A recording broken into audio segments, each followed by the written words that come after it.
Dans l'Europe de l'époque moderne, c'est-à-dire entre le Moyen-Âge et la Révolution, les successions ont toujours été des temps difficiles qui ont attisé les convoitises des voisins, particulièrement quand, chef d'État, vous mourrez sans enfant.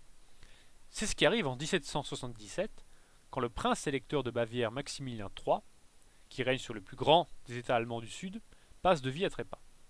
Son puissant voisin autrichien, qui lorgne depuis longtemps sur son pays, croit venu le moment de s'en emparer une bonne fois pour toutes.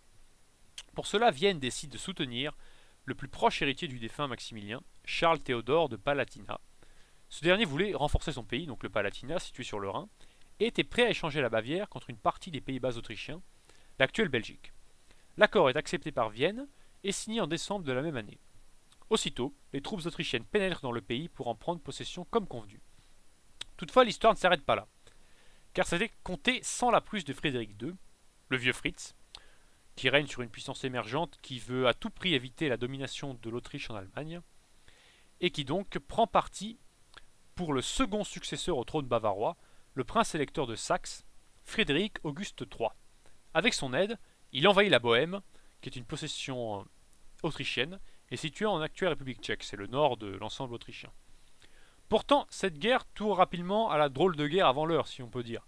C'est-à-dire un conflit où les belligérants n'osent pas livrer de bataille décisive, se contentent de s'observer, de quelques escarmouches, d'attaques sur les lignes de ravitaillement, d'où le surnom un peu affectueux de guerre des pommes de terre, Kartoffelkrieg en allemand. Bien vite, la diplomatie prend le relais sur le sabre, et la France et la Russie apportent leur médiation. Finalement, le traité de Teschen de 1779 met fin à la courte guerre de succession de Bavière. Ses conséquences sont les suivantes.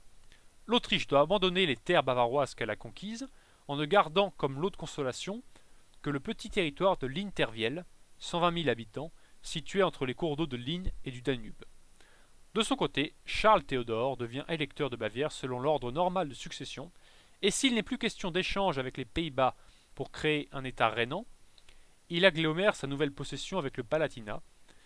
C'est pourquoi on parlera par la suite de Palatinat bavarois.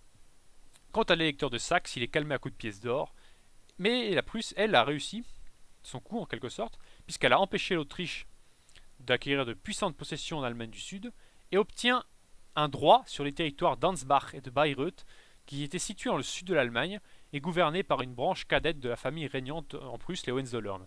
Branche cadette qui était sur le point de s'éteindre. Ainsi, la Prusse met un pied en Allemagne du Sud, pied qu'elle entendra bien garder par la suite. Voilà pour aujourd'hui.